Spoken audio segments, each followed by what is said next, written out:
Herkese merhaba. Biraz sonra AMD'nin CES 2021 yayını başlayacak. Biz de buradan beraber izleyeceğiz. Şimdi ama yayın başlamadan önce bir test yapalım. Şöyle.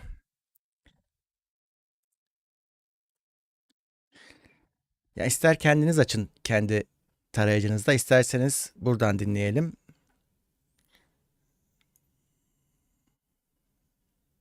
Şöyle.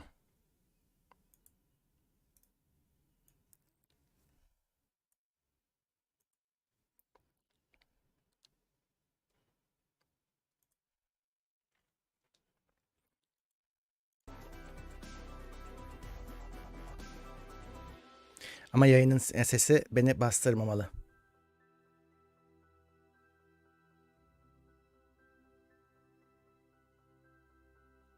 Şu an hani gerçi müzik çalıyor ama belki yayın esnasında ayarlarız onu. Zaten müzikler tehlikeli.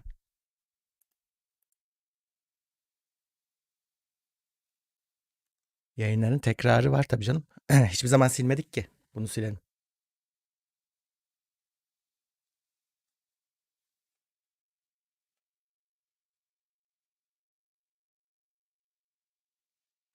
Şunu biraz daha büyütelim.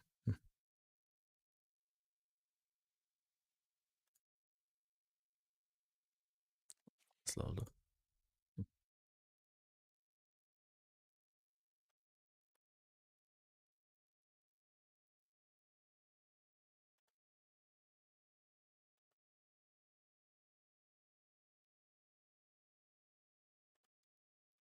Bundan sonra da Nvidia'nın sunumu var. Ona bakacağız hemen.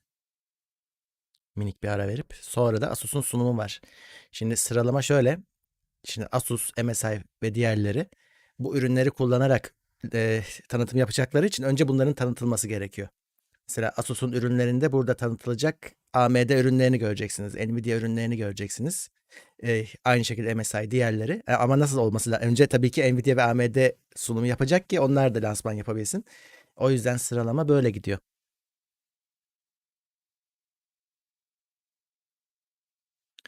Evet, başlıyor. Birazdan.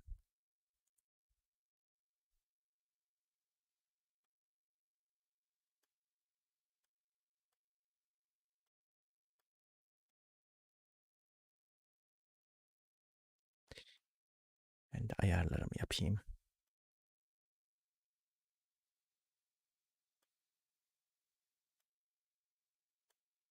Tamam. Şöyle. Sesini kıstım bilerek şu anda çalışmıyor.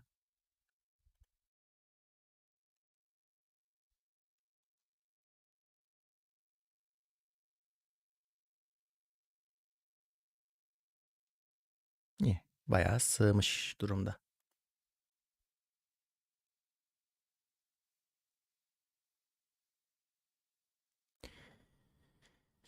Boşuna telif yemeyelim diye şöyle yaptım ama ses konuşma başlamış. Tamam. Hı.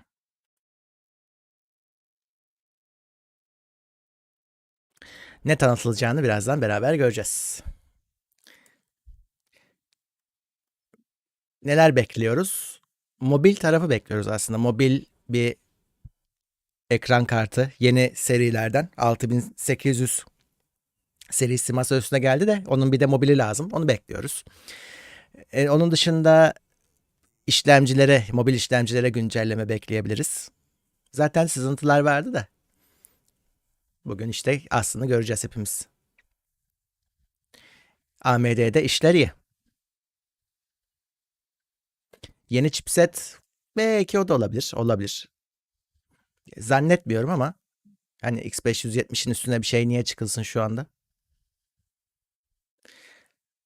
Ama olabilir de niye olmasın? Belki hani daha rafine üzerinde fan soğutucusu soğutucunun fanı olmayan bir şey olabilir.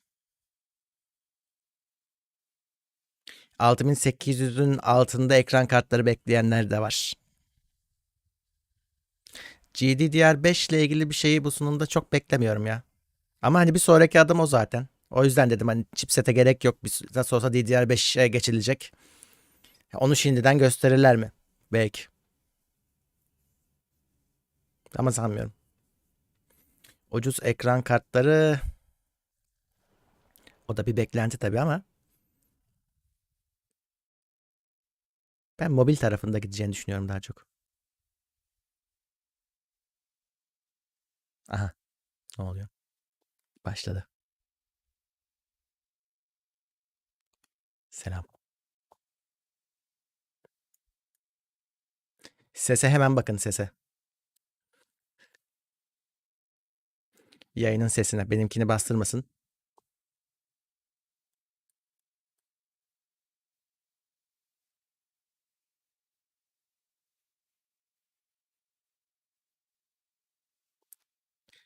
Gelecek şimdi, merak etmeyin. Made a name for herself as an industry leader who is pursuing cutting-edge technologies that change the world. AMD products and technologies are helping to redefine the technology industry. We already see that through its Şu an gelmiştir. CES, where AMD technology has helped people to reimagine the future of education, Az mı? entertainment, gaming, and work as it Şimdi ben continues de to push the konuşacağım envelope of için performance. karışmaması lazım. And in the cloud, where AMD technology powers some of the most important services, from video conferencing to video streaming. It's hard to tour the all-digital CES and not see something that AMD is a part of. From powerful desktops used by content creators to notebooks and Chromebooks that have assisted in the virtual AMD'nin başarılarını anlatıyor. Ne kadar yaygın olduğunu anlatıyor.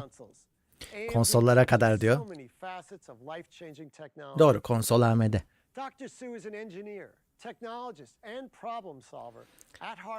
Doktor Su gelecek şimdi. Onu birazcık tanıtıyor.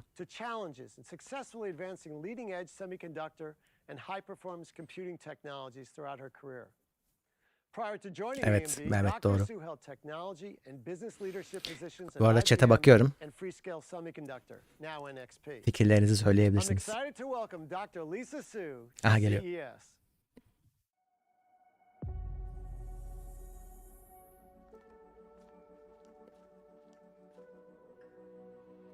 Evet, niyeyse 720p çıkıyor maksimum bende.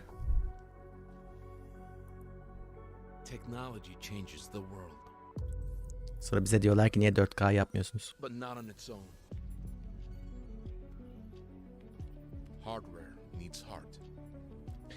Evet, şimdi reklamlar kısmını izliyoruz. When processing power meets brain power, tomorrow comes alive. Çıkıyor mu sende 1080p? Vallahi yok işte, bak görüyorsun. The world shrinks.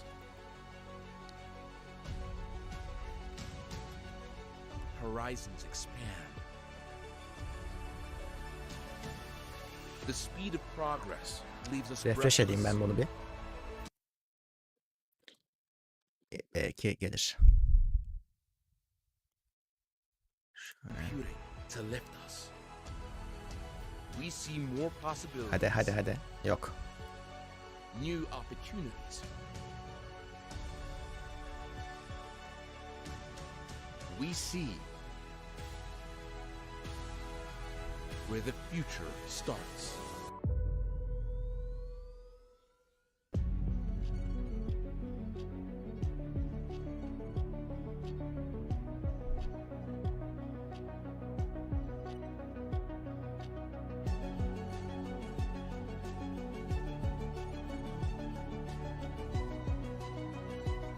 Bakalım, bir daha refresh edeyim.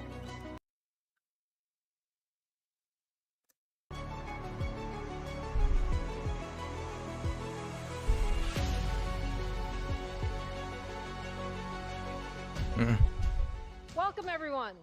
Thank you to Gary and to all of you for joining us today at CES 2021. It's an honor to keynote CES for the second time. I know for most of us, we start every January together, so doing a virtual keynote is certainly different. At CES last year, None of us could have imagined all the things that would happen in Koronanın 2020 etkilerinden as we bahsediyor. navigated the COVID-19 pandemic globally. Tabii I her know şey it was a sanal oldu. challenging year for Bütün everyone. It keynote'lar. was also a year where we experienced firsthand the increasingly important role technology plays in every aspect of our lives. For all of us in the tech industry, although we've had our set of Çok merak challenges, ediyorum. 2020 was Webcam'siz perhaps one of our bir most laptop productive tanıtılır years. mı bu CES'te? From how we work to how our kids learned to our entertainment to accelerating the pace of our digital transformation, high-performance computing has never been more important in our daily lives or to our future. The world needed us to turbocharge our technology capabilities, and our industry delivered wonderfully in so many different ways. At AMD, our focus has always been to push the envelope on high-performance computing across the cloud, infrastructure, and Yüksek personal computing. performansın And in 2020, çıtasını we her broadened yerde our biz focus yükseltiyoruz to diyor. ensure we İşte were hangi working with our alanlarda partners to çalıştıklarını drive söylüyor. innovation, provide more capability, and meet the new requirements of a digital-first world. I'm most proud of the work we have done with technology applied to solve some of Yaptığı the işten world's gurur most challenging duyuyormuş. research problems. A great example of Sonuçlarından. this is the work in the scientific community. Scientists and researchers really pivoted on a dime to pool their resources to rally around research on vaccines, therapeutics, and other important learnings to combat and understand the pandemic. And to help them do this, the AMD COVID-19 HPC Fund donated over 12 petaflops of supercomputing last year to many of the world's leading universities and Korona labs araştırmalarına conducting infectious disease research. yaptıkları katkıları Let's hear söylüyor from some of işlemci the gücüyle. researchers on their work. When the pandemic came along, there was a remarkable moment. Almost overnight, it seemed, the researchers that had been working on various other applications changed their research quickly to address COVID more directly. I've never seen such a universal desire to reach out across disciplines to form these interdisciplinary collaborations to try to do what we can to understand this virus, to Korona understand araştırmaları the için COVID-19 gösterilen disease çabayı and anlatıyor şu anda. overcome the pandemic. I'm the director of the Quran Institute of Mathematical Sciences. I'm an associate professor of molecular biosciences. We run the big computers. We do high performance computing. I am a professor Tabii bu in the araştırmalarda Department of gereken Mathematics işlem and gücünden Statistics. There's bağlayacaklar. never enough computing available. There's always a huge demand. That is where the AMD donation really comes into play. It's going to allow us to take all of this big data and make sense of it. The hardware will enable scientific breakthroughs because it has been designed specifically to be an AI-capable machine. The fact that this new platform that's being provided to us by AMD can do this quadrillion calculations per second, really allows us to build more sophisticated models. High performance computing that can process massive amounts of data and then couple it to simulations. Yüksek performansın bu araştırmalardaki önemini söylüyorlar. All of these parameters, the molecular parameters, cellular parameters, clinical parameters from patients into machine learning algorithms. We're now not limited anymore by how quickly those machine learning algorithms can run because of how powerful these new GPU clusters are. Jobs that used to take weeks on a supercomputer to run can happen in a matter of hours. When you're dealing with a pandemic, time is important, and getting solutions and ideas and possible, therapeutics and drugs as soon as you can is of paramount importance. We have many people across 55 departments, or more than 55 departments in fact, that are doing COVID-related research. The researchers made these rapid changes in their work, and I think that speaks to the generality of the machine learning methods, but also to the power of the computing. And then AMD came along with this remarkable gift of tremendous additional AMD'ye burada at bağladılar. just the right time to help us accelerate the research results that leads to real answers. Araştırmalarda AMD'nin sağladığı donanımın katkısını anlatıyor. It's a really exciting time to be doing science where the computer is really a part of the experiment, can take us to places we never expected we'd be able to go. People feel like they're a partner, they're part of something important. They all, drop what they have to do and they go work on this thing. We're all in it together, and that is just something really, really nice to see. Those researchers truly are inspiring. And you know that what they're learning will not only help in this pandemic, but will actually position us much, much better for the future. Now, when the pandemic hit, our lives actually changed, practically overnight, as we went to working, schooling, and sheltering at home. In many businesses, digital transformations that typically would have taken years to complete were adopted in a matter of weeks or months. And while these shifts Yıllarca were gereken challenging on a adaptasyon personal birkaç level, haftada the yapılmak differences zorunda were kaldı dramatic on the diyor. planet. Just take a look at some of the satellite data. This shows the level of harmful emissions in the skies over Europe. Fewer people on the roads meant significantly reduced Evde emissions, çalışmanın improved air faydasını quality, gösteriyor and şu physically anda. less smog. Doğaya faydasını. At the same time, we transitioned to the new normal of working and schooling from home. We've all needed to adapt to new ways of communicating and collaborating, which has placed significantly higher demands on our digital infrastructure and made devices like the PC even more essential. So if you take a PC'nin de look at tabii some bu of the durumda user stats, Zoom önemi users are ortaya now çıktı. approaching 3.5 trillion minutes of meetings per year. Cisco WebEx meeting Yılda participants 3,5 recently hit 600 million trilyon per month. dakika Microsoft dedi Teams is now supporting 115 million Zoom daily görüşmelerini. active users. Normal. All of these examples make it clear how over the last year our relationship with technology has fundamentally changed. The pandemic has elevated technology to become an essential part of how we live, work, play and communicate. Tabii sadece And oyun, at the ya center oyun of all this yeniden technology is high performance computing. That's gündeme why it's getirmişti very PC'yi ama exciting şimdi today bir to de be tabii bu joined by pandemi leaders yüzünden from tekrar several of the industry's most important yeniden companies doğdu to gibi bir şey share oldu. their perspective on the technology trends and products that will define 2021. Together, we'll show you how advances in high-performance computing will once again reset expectations for what's possible across PCs, gaming, and the data center. So with that as an introduction, let's get started with one of our biggest partners and a company that plays a significant role across each of these markets. To talk more about our work together, please welcome Microsoft Chief Product Officer. Bir saniye ara vereceğim. Şu şeyi çözmem lazım. Benim linkim yanlış.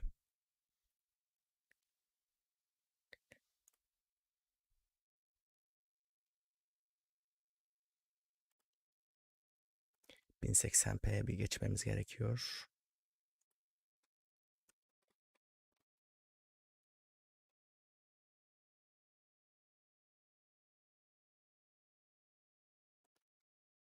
Şu herhalde 1080p olacak. Tamam. Geliyor. But not only as a productivity tool, but as a tool to connect with other humans güzeldi. and people in general, whether it's at school or work. And you see that. You just said it. You know, as we work together, it's super powerful. Hala bir şey yok arkadaşlar. Bir şey kaçırmadınız. Continue to move forward, continue to push the boundaries. And I think between our companies, it's our responsibility to help tech disappear into the background and help people do that connection. Our customers need that right now more than ever. And so we can talk about how folks are kind of working at Microsoft, but then you can see this intensity of usage of our products together. That's really coming to life. How we support that day in and day out matters, but how we look to the future also. And to your point, you know, whether it's the intensity on Teams or Windows or Azure on the back end supporting so much, or just the delight of being able to game on a PC or an Xbox right now, that, you know, you have a whole team at Microsoft, a whole company, if you will, kind of rallying around how to help people stay connected, work, play, and learn, and ultimately being able to partner with AMD has been phenomenal for us. Well, look, I think, you know, Panos, actually, I think we see it exactly the same way. It's such a special time where we can really use technology to help people do all the things that they need to do, and frankly, it is how we stay connected. So, you know, I'm so proud of the work that we've done together. It's, you know, our partnership is just incredibly Microsoft ve AMD işbirliği anlatılıyor. spans all the way from, you know, cloud and data center to, Bu kısımlar her sunumda lansmanda olur arkadaşlar. Biz yıllarca katlandık. Sıra sizde. It's just been, you know, so great to partner with your team. So, can you talk a little bit about some of the co-engineering and what we're trying to accomplish? Yeah, I think it'd be great. I'd love to. First, let me just say, AMD's momentum right now. Liza Su'nun sesiyle konuşan kişilerin sesi bir değil, o yüzden öyle geliyor. The work you've done. Let me just say that, like, and truly from the most humblest place. Like, we've been working together, Lisa, for a long time, you and I. But before I get into any of that, we should start right now. When you talk partnerships, we got to start with gaming, don't we? Working on the Xbox Series X and Series S. Microsoft olunca tabii oyun konsollarından bahsedilmeden olmaz. İçinde AMD var. Ses maksimumda şu an arkadaşlar. Bakayım, evet.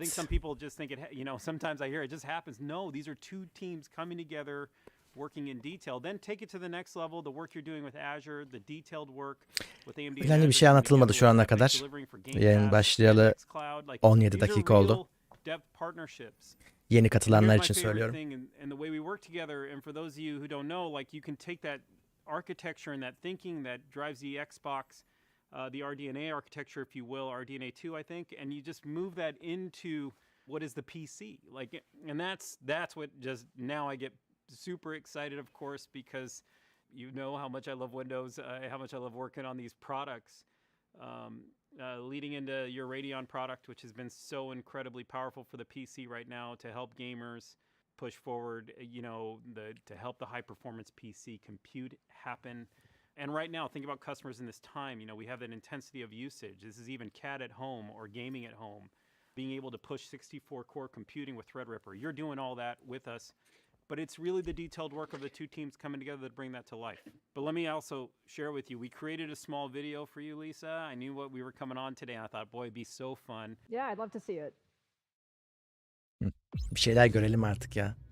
Yeter, çok konuştunuz.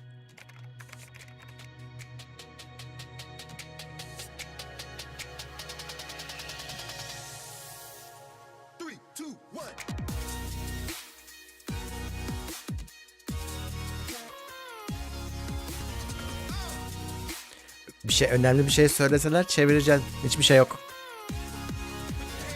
Şu müziği kesmezsek başımız belaya girecek. Evet.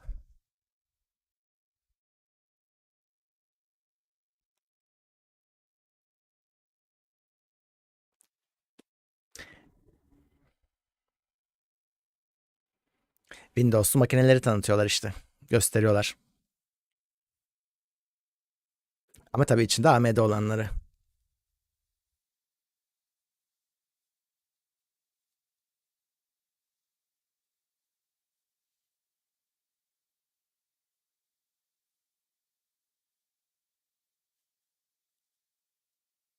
Microsoft AMD işbirliği. Fantastic. Thank you again for joining us. It was great to see you, and thanks for providing those insights. Adamın adının Thanos olması da enteresan tabii. Thank you for having me. I really am grateful, and thank you for this partnership. I think AMD is doing amazing things right now, and your tech is moving this world forward, and we're so grateful for it. AMD'yi övüyor ve kapatıyor. Evet. Hadi inşallah şimdi bir şeyler göreceğiz. Turn our attention to PCs. In 2020, approximately 300 million notebooks, desktops, and Chromebooks were sold. That's the highest number since 2014. And we expect demand to be even higher in 2021 as the PC continues playing an even larger role in our daily lives. At AMD, we believe the PC has never been more essential. PC'nin hiç bu kadar önde olduğu, önemli olduğu bir durumu görmemiştik diyor. Zen 3'ü tanıtmışlardı zaten. Başarısı belli. Ben de 5900 aldım en son. 5900X. We redesigned the core to deliver our largest generation over generation performance increase since we launched the Zen family. Zen 3 increases our lead in overall performance and energy efficiency and also delivers the Burada Zen 3'ün faydalarını tekrar hatırlatıyor. Yeni bir şey yok. Series CPUs are the fastest processors in the world for gamers and creators. Now we designed Zen 3 to scale from ultra-thin notebooks all the way up to supercomputers.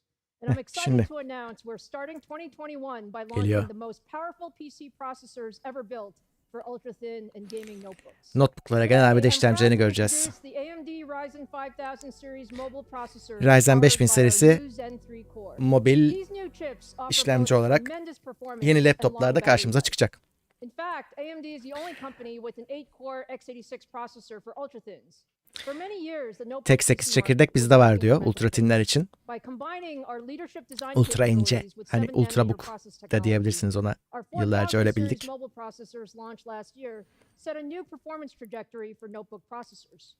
And we continue that new performance trajectory in 2021 with our Ryzen 5000 series mobile processors. Masa üstündeki gelişmenin aynısının 5000 farkının şeyde de mobilde de olacağını söyleyebiliriz. Bizim masa üstünde 3000 serisinden 5000'e geçmek zıplama yapıyordu. Burada da aynısını yapacaktır. Zaten 5000 serisi masaüstü için gelmişti. our Şimdi onun ability to mobilini create, göreceğiz. and our opportunities to connect limited by the computing power of our PC. And for many of us, we wanted more. Our new AMD Ryzen 5000 series mobile processors for ultra-thin notebooks will be a significant step forward in performance Çok and büyük bir adım efficiency. olacak Up to diyor. 8 of our new Zen 3 cores, the AMD 8 Ryzen çekirdek 5000 series are the best processors in the world for thin and light notebooks. ince Whether you're bilgisayarlar running için general en office iyi productivity işlemci applications olacak or diyor. more CPU intensive tasks like video rendering, photo editing or 3D design, the Ryzen Render'dan 5000 her türlü series edite actually kadar sets the new bar for fark leadership performance. ortaya koyacak. Now, the AMD Ryzen Çıtayı 7 yükseltecek diyor. 5800U is our best ultra-thin 5800 notebook U processor. It has en 8 iyisiymiş. cores, 8 16 çekirdekmiş, threads 16 with a thread. boost up to 4.4 4.4 gigahertz. GHz'e kadar And all of this çıkabiliyormuş. while operating within a 15 watt 15 design watt that's required for TDP. these ultra-thin notebooks.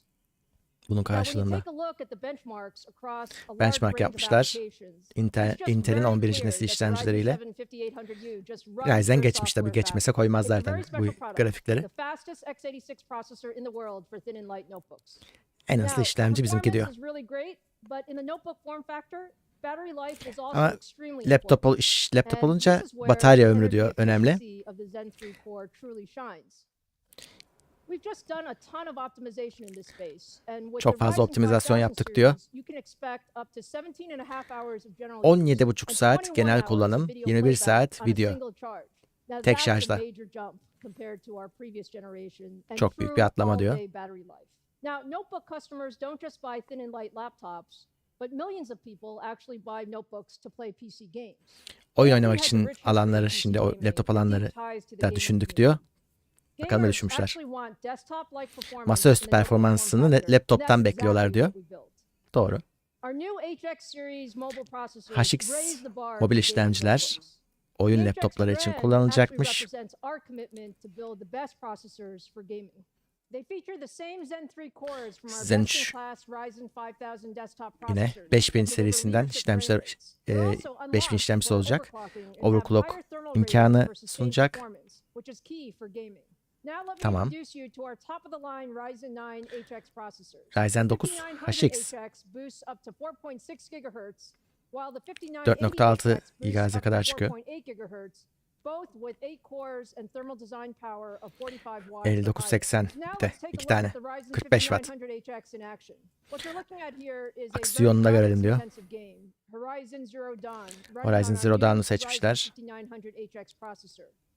We're running this game at 1080p with the high 1080p detail preset to really high. stress the CPU.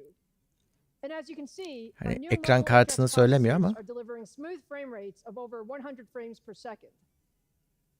And for all of you looking for yani a ekran mobile 4K kartını experience, kısıp I'm happy işlemciye to banınca report ne that olduğunu gaming gösteriyorlar. 100 notebooks FPS'yi featuring our new HX processors geçmiş. are also capable of delivering smooth gaming experiences when running at 4K at high settings. Tabii Now 4K'da turning to some çalışması benchmarks önemli versus diyor. competition.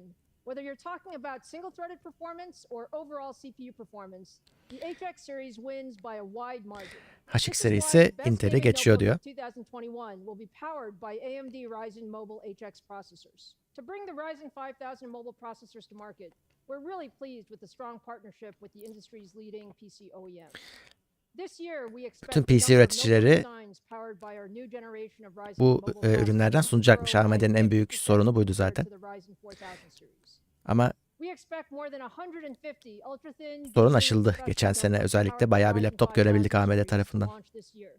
This means even more choice Bu for sene consumers. daha da You çok won't have görebiliriz, to evet. wait long to get your hands on these new systems, with the first notebooks expected to be on sale from the world's top notebook providers in February. Laptop üreticileri Şubat'tan Couldn't be itibaren more satışa excited about what the çıkacaklar diyor. Ryzen 5000 will do for you in 2021. Bize zaten 9'da Asus'un ürünlerini göreceğiz yine böyle canlı yayında. You need great partners. Our next guest leads one of the world's largest PC companies. Let's Bakalım, welcome yeni birisi daha geliyor. CEO and HP. great friend Enrique Lores. Hi, Enrique. HP'nin Thank you CEO'su so much for joining geliyor. me today. It's great to see you to start the new year together. Lisa, it's great to see you as well, and congratulations for keynoting this year in AMD, and also for all the success of AMD. Oh.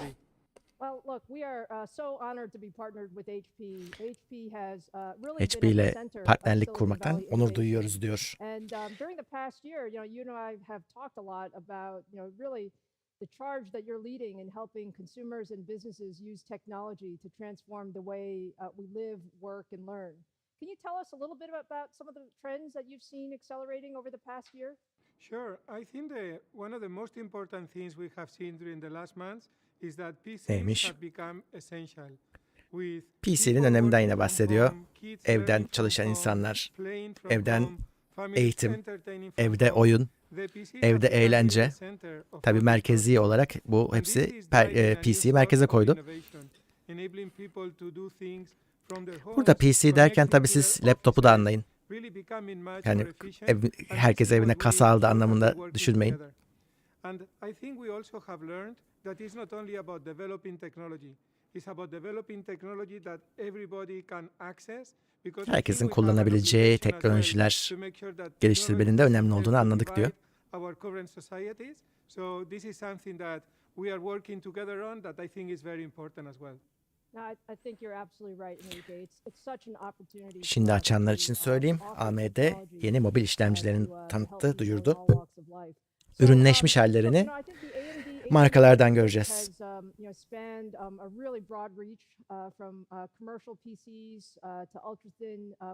Türkiye'de de çok satıldı arkadaşlar. Bulamadık işte, laptop bulamadık, fiyatları arttı. O yüzden her yerde aynı şey oldu. Can you tell us about some of the designs that you're planning this year? Yes, and before that, it's probably useful to recap a bit. I still remember the first meeting you and I had when none of us were the CEOs of our companies, where we were thinking and designing the first commercial PCs with AMD. Evet, aksanlı da konuştunuz. HP'nin tepesine geçebiliyorsunuz yazmış bir izleyici. Doğru, çünkü dil konuşabilmek için, yani iletişim kurmak için öncelikle var.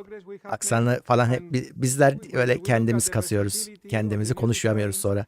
Hiç önemli değil. İletişim kurabiliyor musunuz? Kuruyorsunuz işte. Adam dünyaya sesleniyor.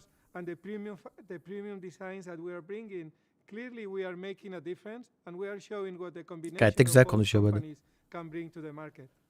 No, you're so right, Enrique. What I really appreciate is that every year the technology gets better, the partnership gets better, and I think our evet, anılara da aldılar vallahi. Biz unuttular. Our customers gets better. So look, it's an incredible time for innovation in the PC market and across tech more broadly. Enrique, thank you so much for joining us today. Gidiyor. I'm really thankful for our partnership and look forward to all the great new devices that we'll have out in 2021. Thank you. Thank you, Lisa. Bu da HP'nin herhalde güncel çözümü. Now let's turn our attention to gaming. Oyuna dönüyoruz arkadaşlar. Geliyor. 2020'nin oyun için ne kadar önemli olduğunu söylüyor. 5 kişiden 4'ü Amerika'da oyun oynamış. Müzik ve film endüstrisinden daha büyük diyor. 3 milyar insan oyun oynuyormuş. Bu da dünyanın %40'ına tekabül ediyormuş. Oyun o kadar odakta ki bizim için diyor. Bizi zorluyorlar daha iyisi için diyor. Daha çok kare saniye, daha çok piksel. Which is exactly what we delivered with our new CPUs and GPUs and the new generation of game consoles powered by AMD. Tabii şimdi konsollar odağında oyunun. Satın alamıyoruz ama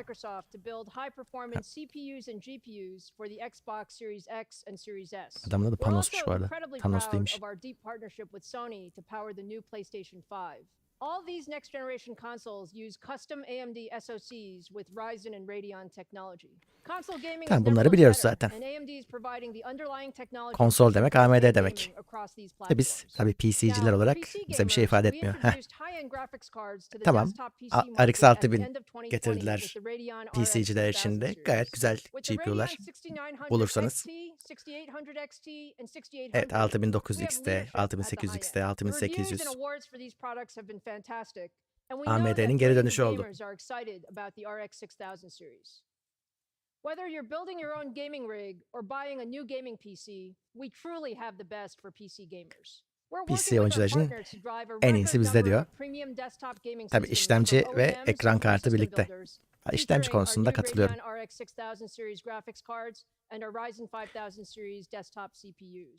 Now, the underlying graphics architecture for all these new PC and console products is AMD RDNA 2. With RDNA 2, we really RDNA 2'den bahsediyor şu an. 6800 6800 içindeki mimari. Gerçekten de 5700 serisine fark attı. Ray Tracing geldi. Güç tüketimi de gayet iyi. Tabii bunlar şimdi laptopa geliyor. 4.5 1440p 60K'nın üstünde diyor. 60 FPS'nin. RDNA 2 ile laptoplar ilk yarısında geliyor yılın.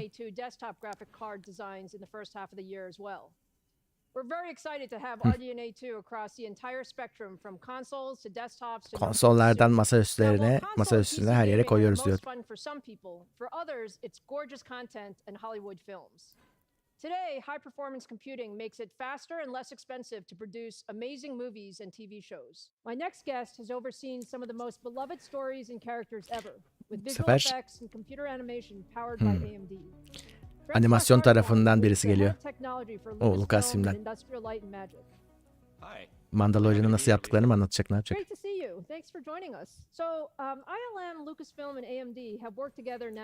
ILM zaten bu işin ustadı. Bu işlerin, teknolojilerin icat eden firmalardan. Onlar da AMD işlemcileri kullanıyormuş tabii. Absolutely, you're right. Lucasfilm just recently announced 10 new series 10 yeni dizi duyurduk ve film duyurduk. Bunların hepsinde tabii CGI işi, grafik animasyon merkezi noktada. 2020'nin bütün çıkardığı sorunlara rağmen 2021'in daha da büyük olacağını düşünüyoruz her şeye rağmen. Avustralya'da yeni bir stüdyo açmışlar.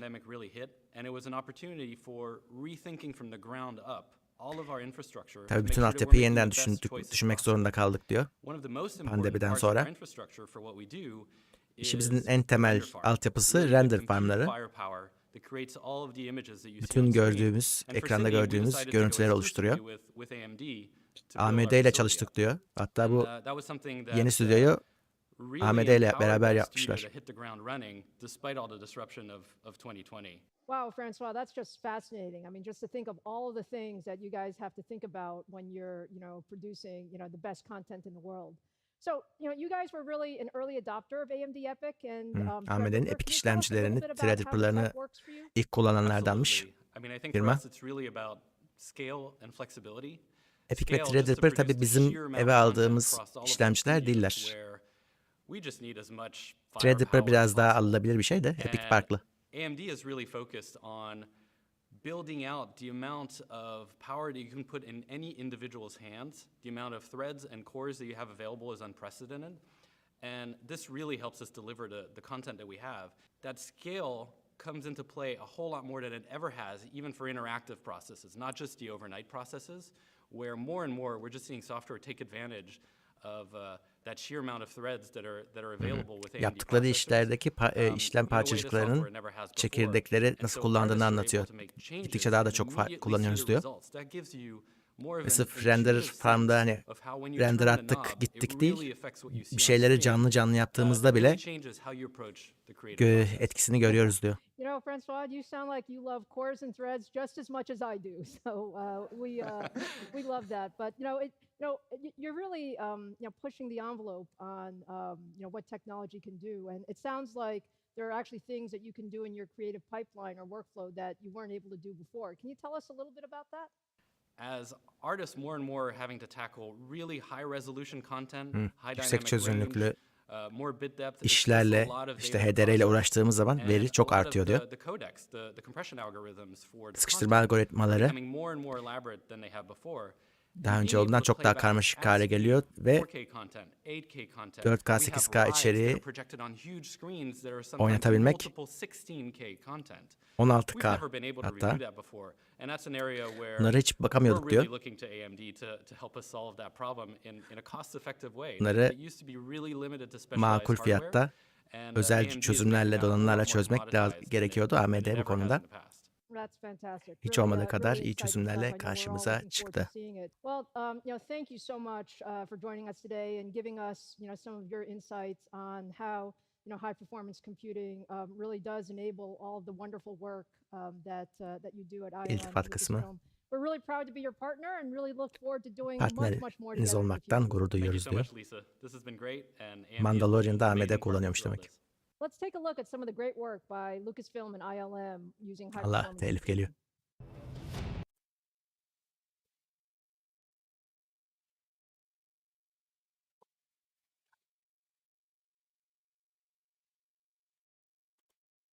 Siz yayından izleyin. Onlar bile müzik kullanamamış ha. Filmin müziklerini.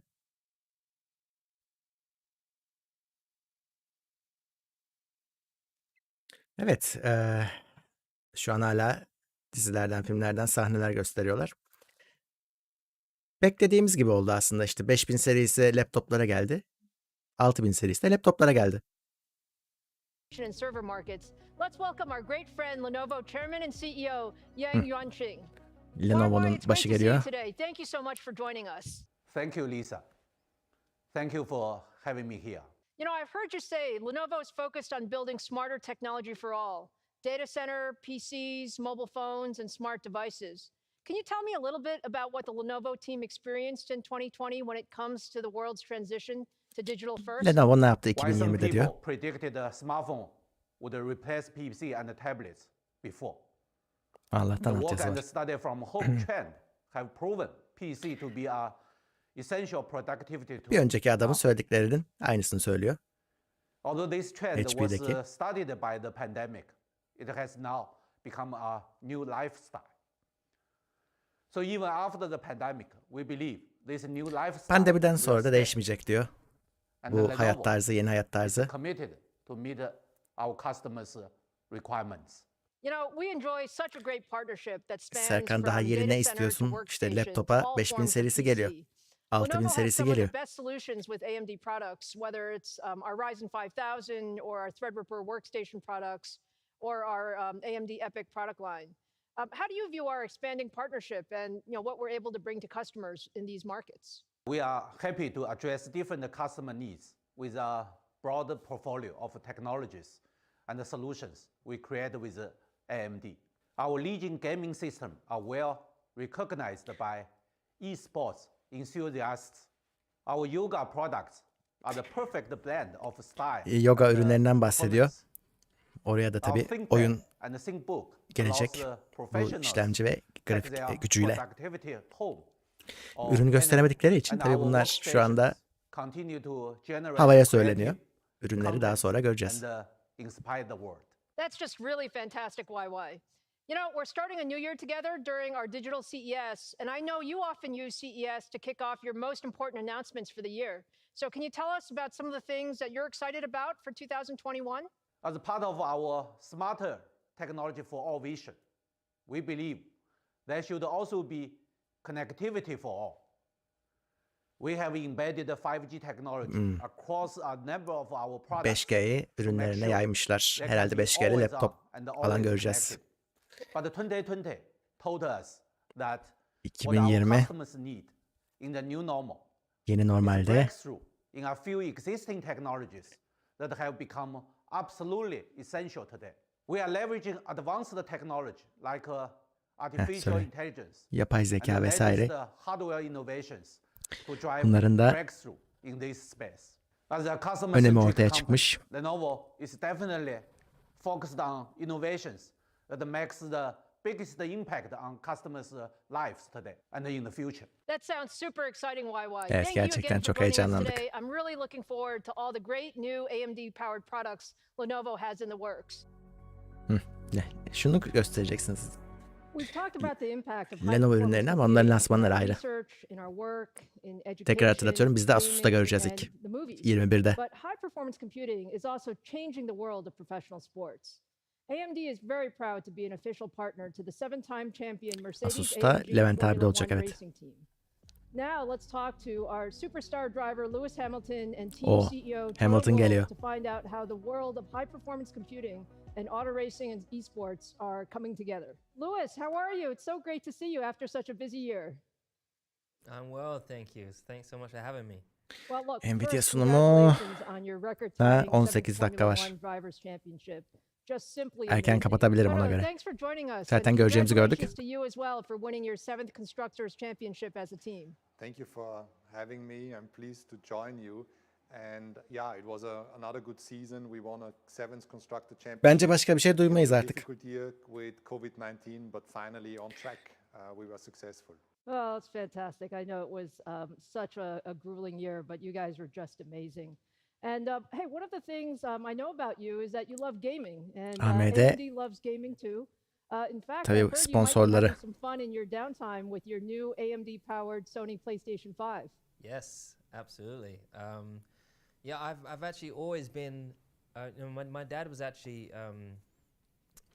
He was always into computers, and when I was younger, when we started racing, he worked on computers for the British Rail, and then he got into his own Babasından bahsediyor. network support company. So I remember being at home growing up, and my dad taking Babası apart IT işindeymiş. the PCs. PC'leri parçalarken ben de izliyordum diyor.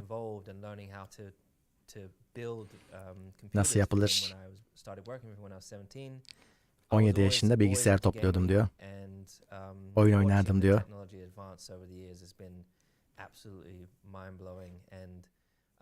Yes, of course, I've been nagging everyone for the PS5 like everyone is. PlayStation 5'i çok beğenmiş ve almış. Yanımda taşıyorum diyor. Onunla seyahat ediyorum diyor.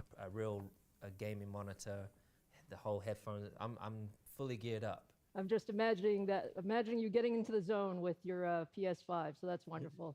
Look, you know, one of the reasons AMD is an official partner to your team is that Formula One is such a great application of high-performance computing technology. Can you just tell me a little bit about your view of the role of technology in racing and how the team depends on partners like our computing technology? Well, it's incredible when people look at the image next to you of the Formula One car. You know, everything is built in-house. Pretty much everything is built in-house. Aracın hepsi biz yapıyoruz diyor. Tabii bazı şeyleri hariç. Bütün tasarım bize ait. CAD makineleri kullanıyoruz diyor. Tasarım cihazlarından bahsediyor. Yazılımlardan bahsediyor. Anlamadı işlere girişiyor. Şu anda bu kısma gerek yoktu aslında. And the crazy amount of computing power that takes place for that is insane to see, and it's advancing all the time. And from each weekend there's a huge amount of download. Computer aided design demek. Over CAD. 500 gigabytes of downloaded data, which gets transferred back to the UK to headquarters, is digested. We're running a huge amount of simulations through the weekends in terms of getting the right setup, strategy from a driver's point. Bence başka bir şey açıklamayacaklar.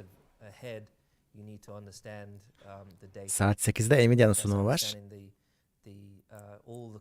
Orada masa üstüne de ekran kartı ben şahsen bekliyorum. AMD zaten yapacağını yaptı. So I'm studying that in the background on computers all the time. And also when we come back into the garage, the car downloads and the data pops up on my screen, and I'm having to push that technology to be faster. The faster we can get that, the faster I can analyze it, and the faster I can get back out there. And yarın yapacağım, merak etmeyin. Nvidia tarafına da geçeceğiz. So it's a huge part and huge asset for us, and I'm super grateful that we have AMD with us. Oh, it'll be fantastic to watch. We're looking forward to it. So our work with you and the team goes much deeper than seeing the AMD brand on the beautiful W11 car. You know, from the computing needed to design the setup and set up the cars to the notebooks and desktops that the team uses on track and everywhere in between. Can you talk a little bit about how you're using our technology as a team? Yes, so it goes much beyond the sticker on the car, like we call it. The marketing and branding benefit is just the icing on the cake. what is really beneficial in our relationship is there's only a few Evet, ufaktan Nvidia tarafına geçmemiz gerekiyor yalnız. Bunlar gereksiz uzattılar. Son anda bir şey daha tanıtırlarsa kaçırırız. Onunla yapacak bir şey yok.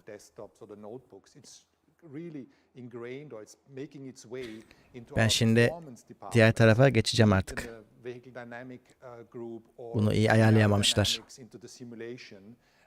We are starting to really integrate AMD products, and that should give us an advantage against our direct competitors. Well, we love to be part of that advantage. Hadi.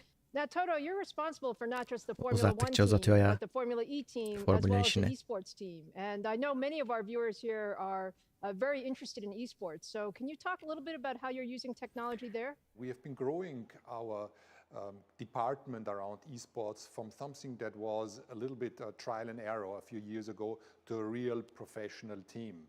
And we see the audiences growing massively, and it has become an area of performance, like with the real car. So it's all about simulation, it's about development and the setup of the car. And there again, without wanting to disclose our competitive advantage, you have been part of our success, and we count on you. That's super, super cool. Çevirmiyorum bile. Toto, thank you so much. It's been such an honor to have you join us today.